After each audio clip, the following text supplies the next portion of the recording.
Chris, how would you describe what the Internet of Value is and what the sort of insight is to get us there? Yeah, so a lot of it came from kind of the early work you guys did with pathfinding, and again, having this, anything of value can be traded. That kind of was the germ of it. But kind of stepping way back, if you look at the real problem in the world today, a lot of people point to globalization as being, not working for people. And we would say, no, it's not that it's not working, it's just it's a work in progress, right? It's incomplete.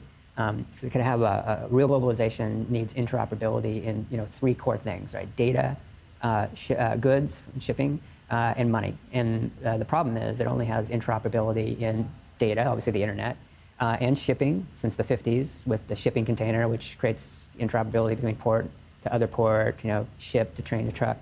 But you don't have that with money. Money networks don't interoperate. And if you have that, now billions of people are onboarded into a real working, kind of system of globalization. And that's upon us. I think that's really what we're trying to build here.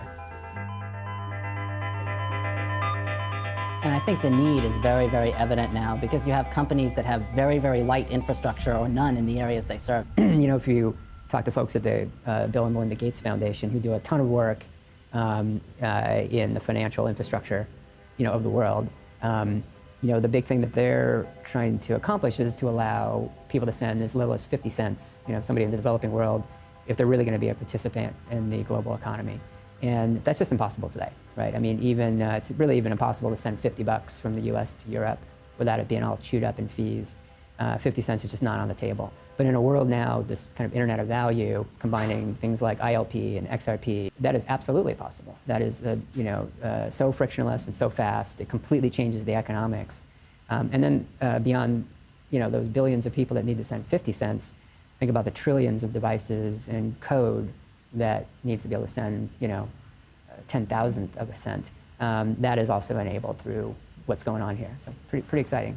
I think the vision is to be able to make an international payment as cheap and easy as pulling up a web page, like something that you would do without even thinking about the mechanics or the costs or who has to do what. It's just so automatic and so cheap and so scalable, and there's so many of them happening that it's almost invisible. You don't even think about doing it. Yeah, almost like the value is moving with the data, just right on top of each other.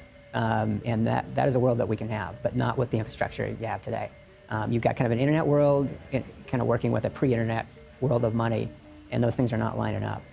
So this is a big bottleneck for the world. If we can push through this, that's it. And again, blockchains are not the only answer.